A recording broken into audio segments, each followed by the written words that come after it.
Page 16, Deep Sea Diving. Top of the page, they're giving you that chart again. Forget it, I ain't interested. You can look at that if you want. They're also giving you a preparatory drill. Once again, not interested in preparatory drill. Yeah. I want to talk about the piece. Let's talk about the piece. At the beginning, you see the 4/4 time. So we're going to count to 4, and we're going to count quarter notes. And this starts out, the first line of this is right hand, because all the notes are in the upper staff. The second line is left hand. All the notes are in the lower staff. Okay.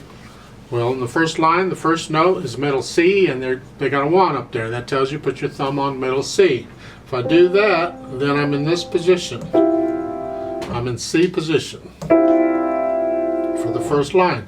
And then I get the notes. Forget the rhythm, just the notes. We have the C, the D, and then an E, and then an F. Remember the F? And then a C again, and then a C. Just make sure you can say the note names on here. You don't worry about the rhythm, just get the note names. And the second line, then it's the left hand, and again you got thumb on middle C, and that puts you in this position. Right? Well, the right hand was here, so you actually, then you're in middle C position. Here. But for the second line, then you have the C, and then a B, and an A, and a G. And that's really the only notes you're using here, and the various, whatever. Once you have the notes and you're comfortable with them, then go ahead and put in the counting. You notice I'm doing this, I just put one thing to think about, one thing at a time. Now if you can think about lots of things at the same time, you can do all of this at once.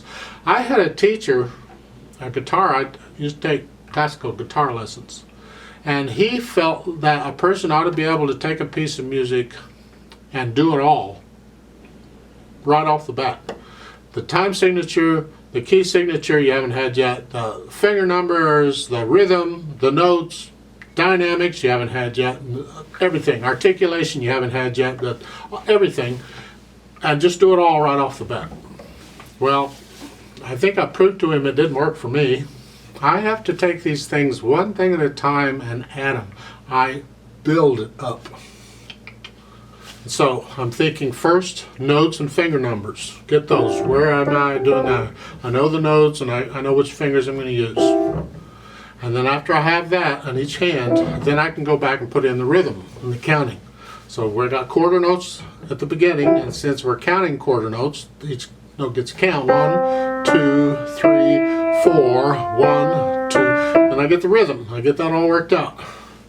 And then I add the next things. We haven't had the next things yet, so forget that right now. This is as far as we're going. So that's what I'm suggesting you do to start with. And then as time goes on, you'll develop your own system that works for you in learning a new piece of music. But I recommend you develop a specific approach to do it and get in the habit of using that approach to do it, to learn a new piece of music. I am teaching you how I do it. You don't have to do it the way I do it. You can use your own, but for now, just follow along with me. That's about all I have to say here. They're not giving you anything new. You've had all these notes before, and hopefully you know the names of the notes, and you can count it out. So let's try this out slowly together, just to double check your notes and rhythms to make sure they're correct. So I'm going to give us 4 counts, and we'll play it. So go ahead and put your hands in C, or no, in middle C position. Yeah, where the thumbs are on middle C here.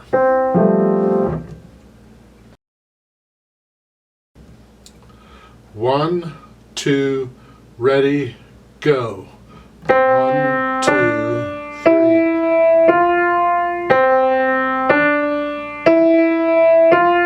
1, 2, 3, 4. 1, 2, 3, 4.